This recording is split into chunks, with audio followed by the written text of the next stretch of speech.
नमस्कार विद्यार्थी मित्रांनो. विषय पीक संरक्षण. आपण पिकावर पडणाऱ्या किडी व रोगांचा अभ्यास या ठिकाणी करतोय. पाठीमागील तासाला आपण इतर पिकामध्ये ऊस हे पीक सुरू केलेलं आहे. तर ऊसामध्ये पडणारी खोडकीड, तसंच शेंडा पोखरणारी अळी, पायरीला तुडतुडे, खवले कीड, पांढरी माशी आणि पांढरा लोकरी मावा या किडी, त्यामुळे होणारे नुकसान, त्यावरती करावयाच्या उपाययोजना आपण पाहिलेल्या आहेत. तर आजच्या तासाला आपण ऊसावर पडणाऱ्या रोगांचा अभ्यास करणार आहोत. तर ऊसावर पडणारा एक महत्त्वाचा रोग म्हणजे चाबूक काणी आहे. तर या रोगाला चाबूक काणी असं का म्हटलेलं आहे? तर ऊसाच्या शेंड्यातून आपल्याला माहिती आहे की बैलाला हाकण्यासाठी म्हणूया किंवा मारण्यासाठी जो चाबूक तयार केला जातो, तर त्याची ज्या पद्धतीने पुढची अशी वादाटी असते चमड्याची, त्या पद्धतीने म्हणूया किंवा तो त्या चाबकाचा पुढील जो भाग असतो, बरेच वेळा तो असा दोरीनं गुंफलेला असतो, डिझाईन वगैरे त्याला तयार केलेली असते.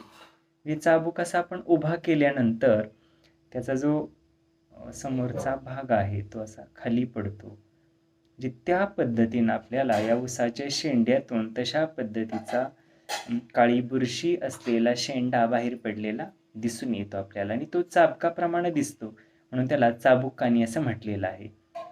तर याच्यामध्ये या रोगाची बुरशी असते. युस्टिलॉगो सिटेमनी या बुरशीमुळे या चाबूक काणी रोगाचा प्रादुर्भाव ऊसाला झालेला दिसून येतो. निश्चितच हा जो चाबकासारखा ऊसाच्या शेंड्यातून बाहेर पडणारा भाग आहे तो आपल्याला चंदेरी किंवा असा पांढरट रंगाचा दिसून येतो. निश्चितच या रोगामुळं काय होतं तर ऊसाची वाढ खुंटते, संपूर्ण बेटाडं आपणाला या चाबूक रोगग्रस्त झालेली दिसून येतात.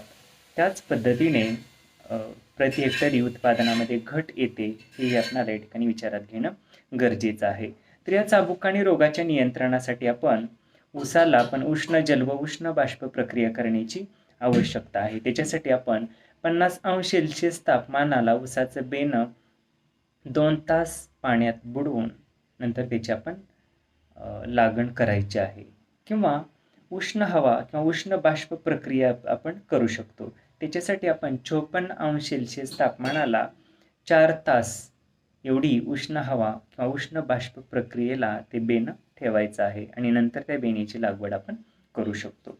किंवा कार्बेंडेन्झिम हे बुरशीनाशक, याचं 0.1% तीव्रतेचं द्रावण तयार करायचं आहे, आणि निश्चितच या द्रावणामध्ये आपण ऊसाचं बेणं बुडवून म्हणजे बीज प्रक्रिया करून साधारणतः 15 ते 20 मिनिटे बीज प्रक्रिया करून त्याची लागवड आपण करू शकतो. पुढचा उपाय आहे मित्रांनो, तो म्हणजे अशी जी बेटाडं आहेत आपल्याला चाबूक काणी रोगग्रस्त, ती बेटाडं आपण कुदळीच्या किंवा टिकावाच्या साह्यानं जमिनीतून खणून काढून त्यांचा जाळून किंवा पुरून नायनाट करणं गरजेचं आहे.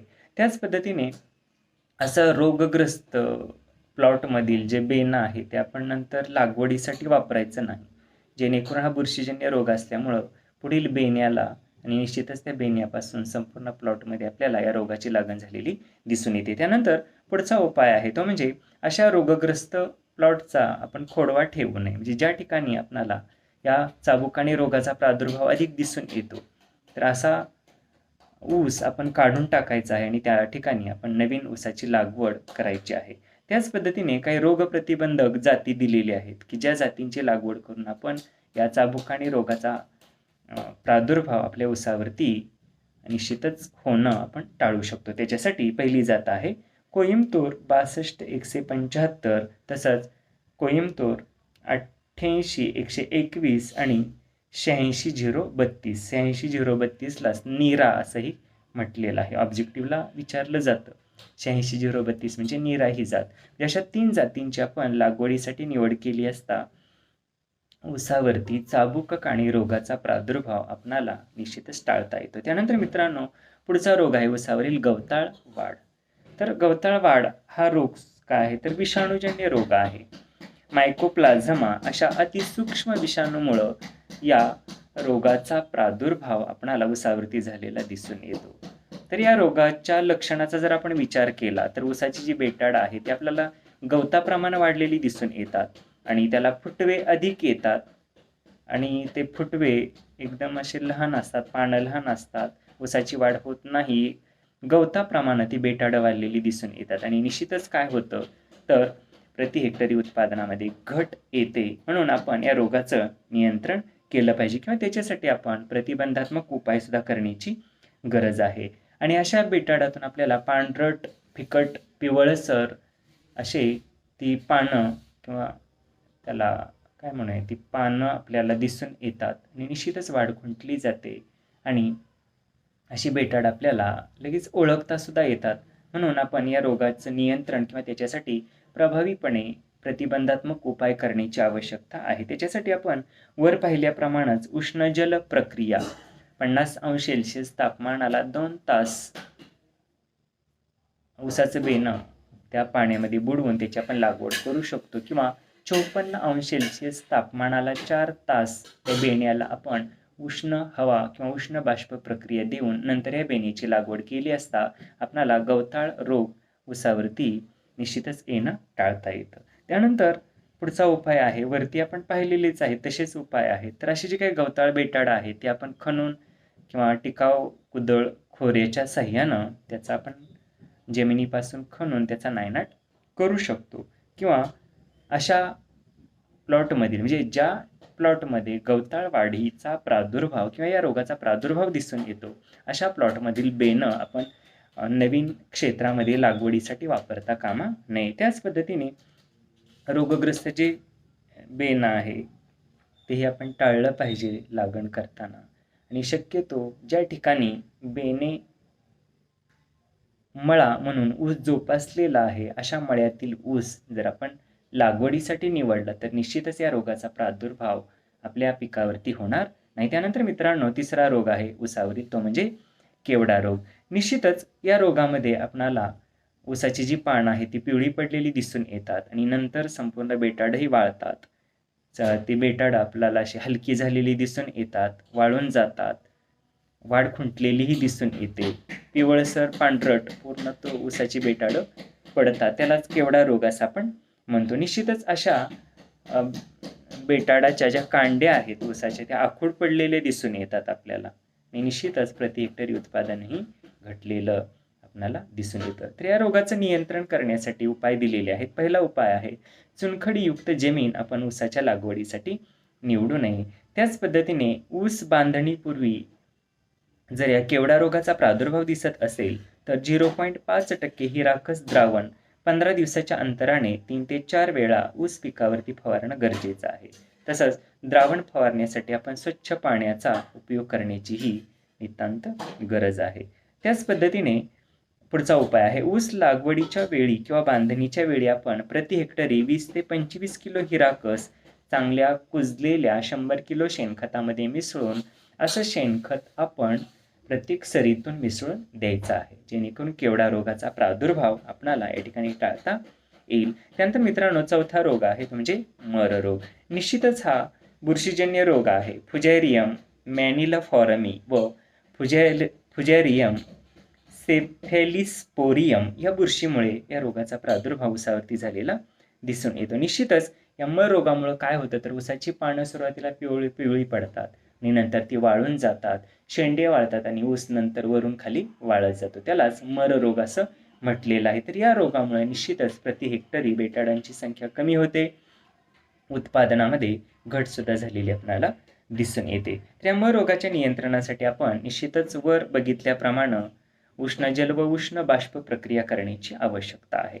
उष्णजल प्रक्रियेसाठी आपण 50°C तापमानाला 2 तास ऊसाचं बेणं त्यात बुडवायचं आहे आणि उष्ण हवा किंवा उष्ण बाष्प प्रक्रियेसाठी 54°C तापमानाच्या पाण्यामध्ये 4 तास आपणाला या ठिकाणी हवा प्रक्रिया करायची आहे आणि असं बेणं नंतर आपण शेतामध्ये लागवड करायचं आहे. किंवा कार्बेंडेन्झिम 0.1% च्या द्रावणामध्ये आपण 15 ते 20 मिनिटे ऊसाच्या कांड्या किंवा बेणं बुडवून नंतर त्याची आपण लागवड करू शकतो. पुढचा उपाय आहे तो म्हणजे रोगट प्लॉटमधील बेणं लागवडीसाठी वापरू नये किंवा वरती आपण चर्चा केलेली आहे. ज्या ठिकाणी बेणे मळा म्हणून ऊस जोपासलेला आहे अशा मळ्यातील ऊस आपण लागवडीसाठी निवडला पाहिजे. त्याच पद्धतीने असा जो या मर रोगाचा ज्या प्लॉटमध्ये प्रादुर्भाव झालेला आहे अशा प्लॉटचा खोडवा घेणं आपण टाळणं आवश्यक आहे. त्यानंतर मित्रांनो पुढचा रोग आहे तो म्हणजे पोका बोईंग.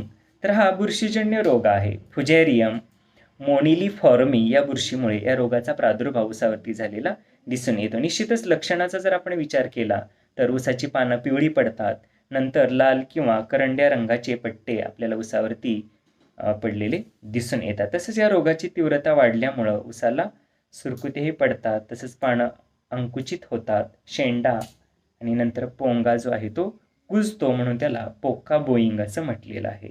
निश्चितच अशा ऊसाच्या कांड्या आखूड राहतात आणि निश्चितच आखूड कांड्या राहिल्यामुळं प्रति हेक्टरी उत्पादनामध्ये मोठी घट झालेलीही दिसून येते आणि अशा ऊसाला आपल्याला वरच्या कांड्याला जे डोळे असतात ते डोळे फुटलेले म्हणजे पांगशा फुटलेल्या दिसून येतात आणि निश्चितच याचा संकलित परिणाम जर आपण विचारात घेतला तर उत्पादनामध्ये भरीव घट दिसून येते.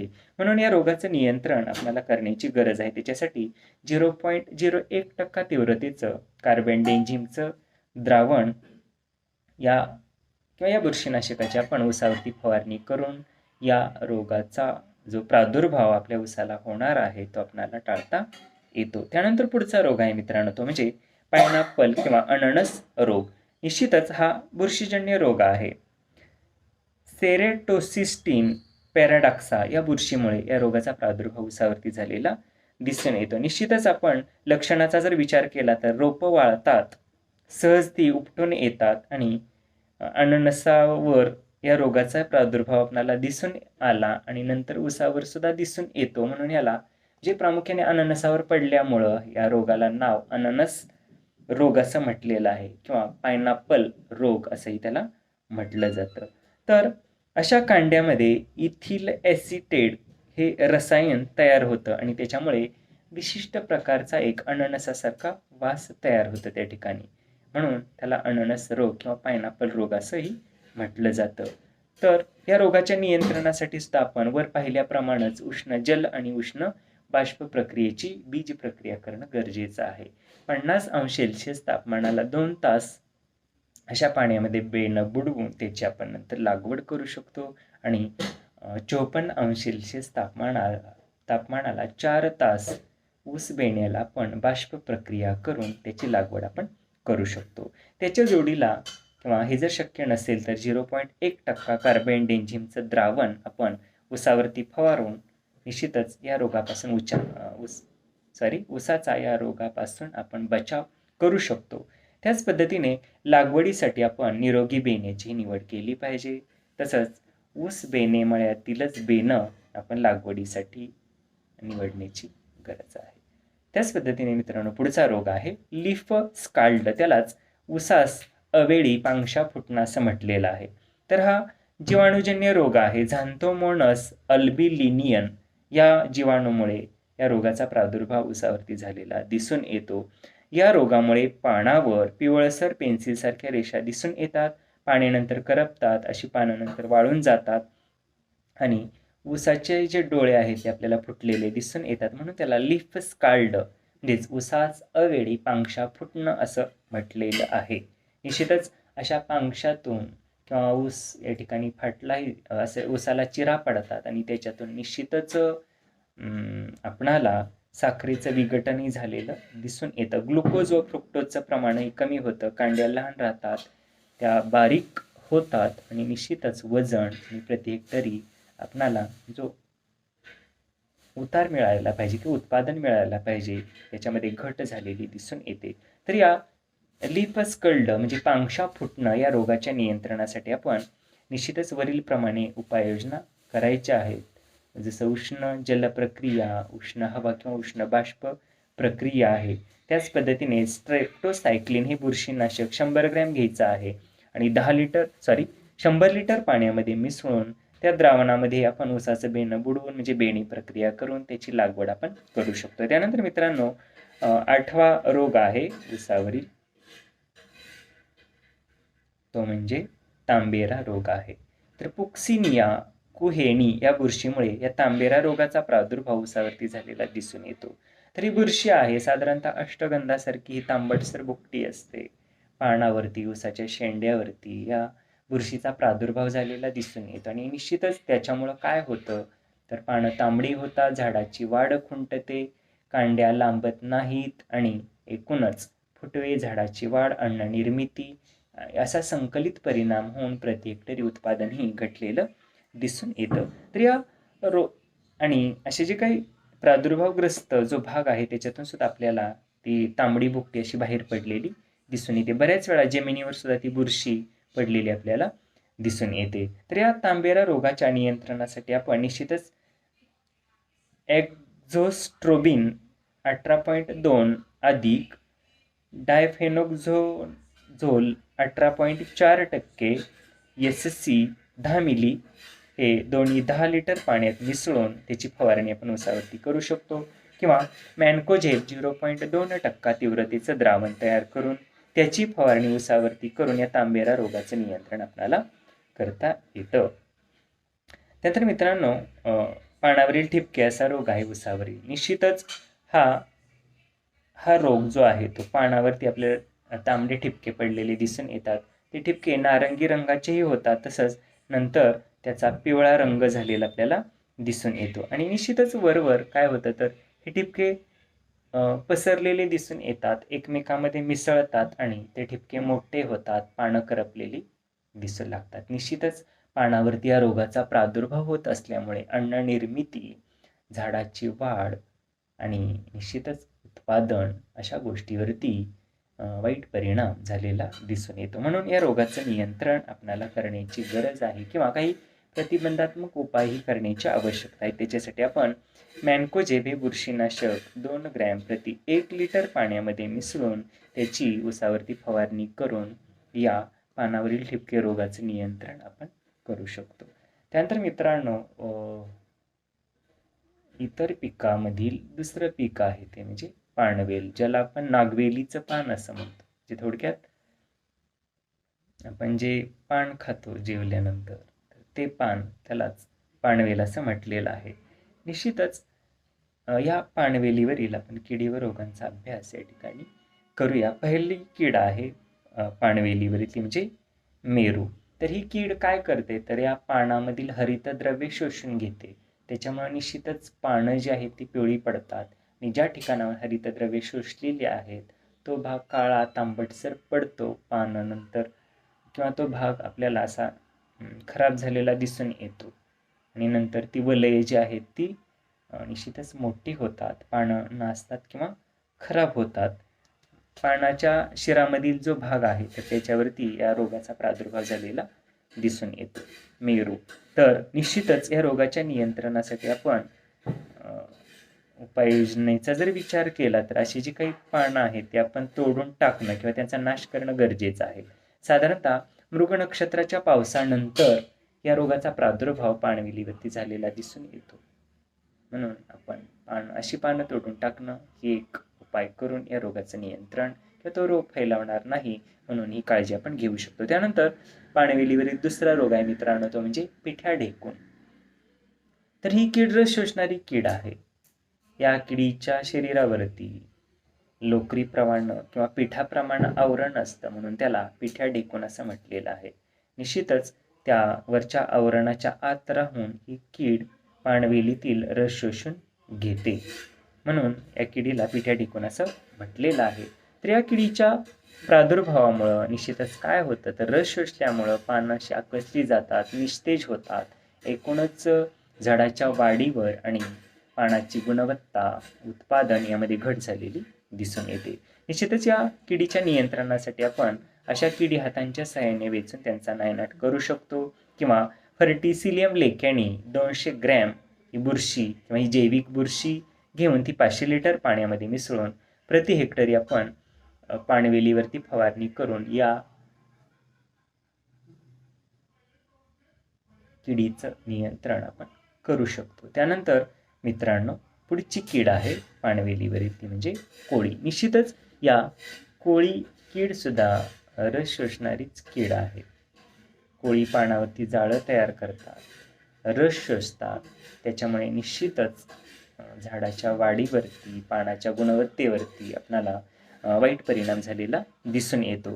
तर या किडीच्या नियंत्रणासाठी आपणाला गंधक पाण्यात मिसळणारी भुकटी 1250 ग्रॅम घ्यायची आहे आणि 500 लिटर पाण्यामध्ये मिसळून दर हेक्टरी या गंधक भुकटीची फवारणी करून आपण या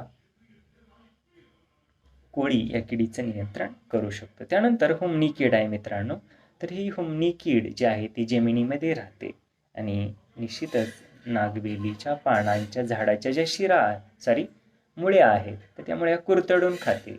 निश्चितच मुळ्या कुरतडून खाल्ल्यामुळे अशा ज्या वेली असतात त्या जळून जातात. प्रति हेक्टरी वेलींची संख्या कमी होते आणि प्रति हेक्टरी उत्पादनामध्ये सुद्धा मोठी घट झालेली दिसून येते. म्हणून आपण या किडीच्या नियंत्रणासाठी निश्चितच उपाययोजना करण्याची गरज आहे हुमणीसाठी.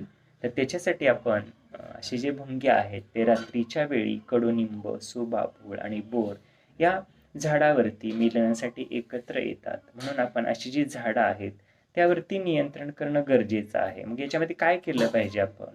तर अशा झाडाचा जो पालेदार भाग आहे तो आपण कट करून टाकायचा आहे किंवा अशा झाडावरती आपण रासायनिक कीटकनाशकाची फवारणी करू शकतो किंवा अशा झाडावरती आपण प्रकाश सापळे बसवून त्याद्वारे सुद्धा या हुमणीचे पतंग आपण त्यांचा नायनाट करून निश्चितच हुमणी किडीचा प्रादुर्भाव जो पानवेलीवरती होणार आहे तो आपण कमी करू शकतो.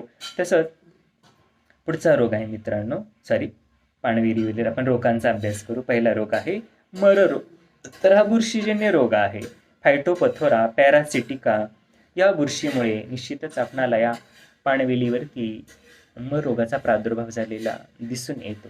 त्या रोगामध्ये काय होतं तर या पानवेलीचे जे शेंडे आहेत ते मरतात किंवा असे सडतात आणि आपण जर लक्ष नाही दिलं तर संपूर्ण या ठिकाणी वरून खालच्या दिशेनं असे शेंडे मेलेले आपल्याला दिसून येतात. म्हणून आपण या रोगाचं वेळीच नियंत्रण करण्याची आवश्यकता आहे. शेंडे मेल्यामुळे आपोआप झाडाची वाढ, झाडाचे फुटवे आणि एकूणच पानांचं उत्पादन यावरती वाईट परिणाम झालेला आपल्याला दिसून येतो. म्हणून या रोगाचं नियंत्रण आपण करण्याची आवश्यकता आहे. त्याच्यासाठी पहिला उपाय आहे तो म्हणजे पानवेलीची लागवड करण्यासाठी आपण पाण्याचा उत्तम निचरा होणारी जमीन लागवडीसाठी निवडणं गरजेचं आहे.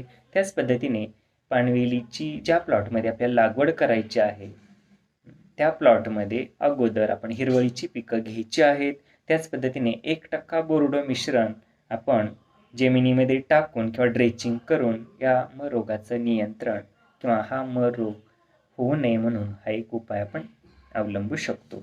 किंवा 10 लिटर बोर्डो मिश्रण हे आपण 10 मीटर लांब व 20 सेंटीमीटर रुंद सरीस पुरेल एवढ्या प्रमाणात सरीमध्ये ड्रेचिंग करायचे किंवा टाकून द्यायचं आहे, ओतायचं आहे ते, जेणेकरून या मर रोगाचा प्रादुर्भाव आपल्याला टाळता येईल. त्याच पद्धतीने म्हणजे ह्या ज्या उपाययोजना आहेत त्या आपण साधारणतः जून ते सप्टेंबर या काळात 25 दिवसाच्या अंतराने 4 ते 5 वेळा करायच्या आहेत. तर मित्रांनो, जून ते सप्टेंबर म्हणजे काय तर हा पावसाळ्याचा हंगाम आहे आणि जमिनीमध्ये पाणी साठून राहिल्यामुळे मर रोग अधिक होऊ शकतो.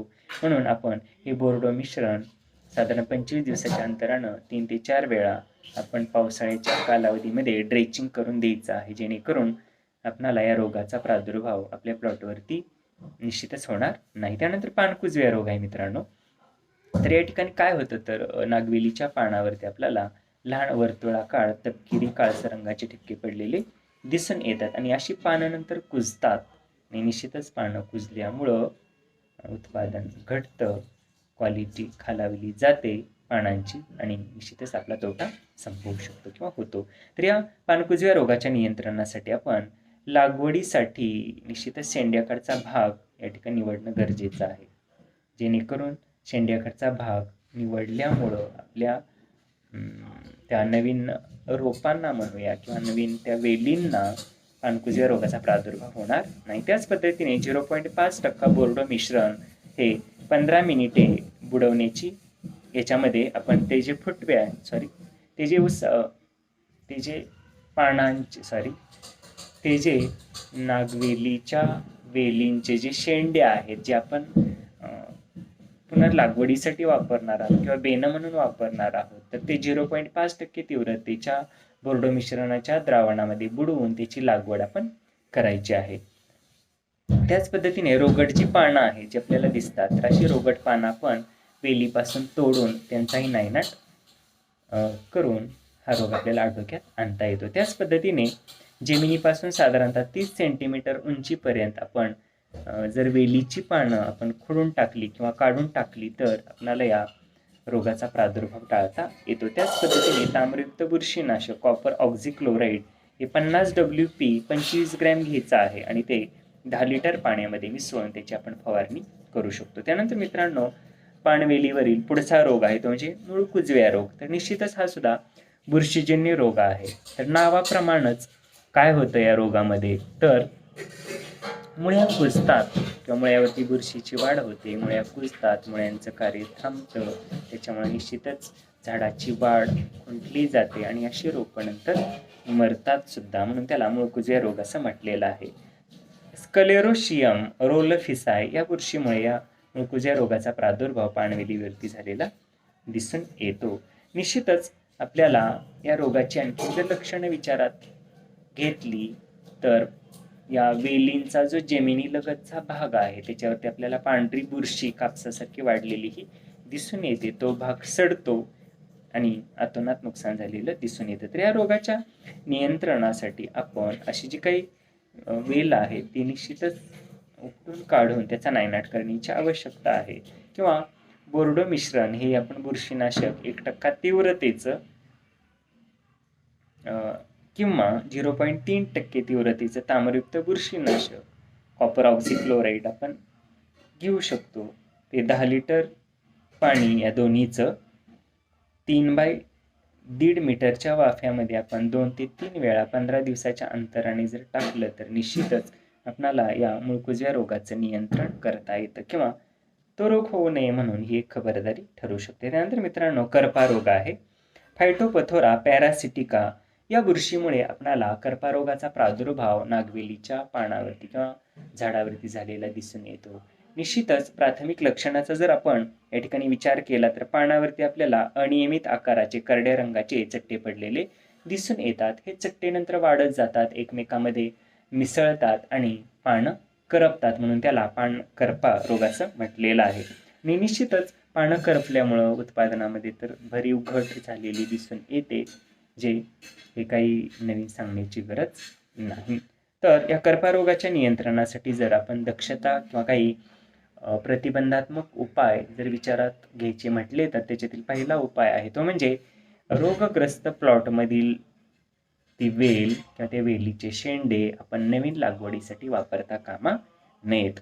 त्याच पद्धतीने पावसाळ्याच्या सुरुवातीला आपण 0.4% तीव्रतेचं बोर्डो मिश्रण किंवा ताम्रयुक्त बुरशीनाशक 50% तीव्रतेचं झायरम हे घेऊन कुठले एक बुरशीनाशक या दोन्हीपैकी घ्यायचं आहे. बोर्डो मिश्रण घ्या किंवा झायरम घ्या, कुठले एक बुरशीनाशक आपण वापरू शकतो. झायरमचा जर विचार केला तर 500 ग्रॅम घ्यायचं आहे. ते 500 लिटर पाण्यामध्ये मिसळून आपण ते 15 दिवसाच्या अंतराने त्या वाफ्यामध्ये 3 ते 4 वेळा फवारायचं आहे. आणि शेवटचा उपाय जर म्हटलं तर रोगट पानं काढून आपण त्यांचा नायनाट करू शकतो. निश्चितच आपणाला या करपा रोगाचं नियंत्रण करता येतं किंवा तो रोग होऊ नये म्हणून अशा आपण उपाययोजना करण्याची आवश्यकता आहे. त्यानंतर मित्रांनो, पुढचा रोग आहे पानवेलीवरील, तो म्हणजे भुरी रोग. ओईडियम पायपेरिस या बुरशीमुळे भुरी रोगाचा प्रादुर्भाव आपणाला नागवेलीवरती झालेला दिसून येतो. निश्चितच नावाप्रमाणे काय होतं या ठिकाणी, तर पांढरट जी काही बुरशी आहे, भुरी आहे, ती आपल्याला पानाच्या दोन्ही बाजूला म्हणजे खालील आणि वरील भागाला वाढलेली दिसून येते, म्हणून त्याला भुरी रोग असं म्हटलेलं आहे. निश्चितच या भुरी रोगाच्या प्रादुर्भावामुळे काय होतं, तर झाडाच्या अन्ननिर्मितीवरती, पानाच्या गुणवत्तेवरती विपरीत परिणाम होतो. अशी पानं पांढरट होतात आणि नंतर वाळलेली सुद्धा आपल्याला दिसून येतात. निश्चितच प्रति हेक्टरी उत्पादनामध्ये घट झालेली दिसून येते. तर निश्चितच आपल्याला या भुरी रोगाच्या नियंत्रणासाठी उपाययोजना करण्याची गरज आहे. त्याच्यासाठी आपण भुरी म्हटल्यानंतर आपल्याला माहितीच आहे, गंधक भुकटी 300 मेष तीव्रतेची 20 किलो घ्यायची आहे आणि 15 दिवसाच्या अंतराने आपण साधारणतः पावसाळ्यामध्ये 2 ते 3 वेळा धुरळणी करायची आहे. 300 मेष गंधक भुकटी 20 किलो प्रति हेक्टरी 15 दिवसाच्या अंतराने 2 ते 3 वेळा पावसाळ्यामध्ये नागवेलीच्या प्लॉटवरती आपण धुरळणी करून या भुरी रोगापासून आपल्या वेलीचा प्लॉटचा आपण बचाव करू शकतो. त्याच पद्धतीने थंडीच्या दिवसामध्ये आपण 80% तीव्रतेचं गंधक पाण्यात मिसळणारं हे 1250 ग्रॅम घ्यायचं आहे आणि 1000 लिटर पाण्यामध्ये मिसळून अशा आपण 15 दिवसाच्या अंतराने फवारण्या साधारणतः 3 करू शकतो, जेणेकरून या भुरी रोगाचा प्रादुर्भाव आपणाला टाळता येईल. त्यानंतर मित्रांनो, फळझाडं आहेत पुढची पिकं, तर आपण या ठिकाणी थांबूया. तर अशा पद्धतीने इतर पिकामधील आपण ऊस, नागवेल अशी 2 पिकं पाहिलेली आहेत. पुढील तासाला आपण फळझाडांचा विचार करूया. जास्त वेळेचा व्हिडिओ नंतर अपलोड होत नाही, त्यामुळे राहिलेला भाग पुढील तासाला घेऊया. तर आजच्या तासाला आपण ऊस आणि पानवेल याच्यावरील किडी व रोग याचा अभ्यास केलेला आहे. धन्यवाद.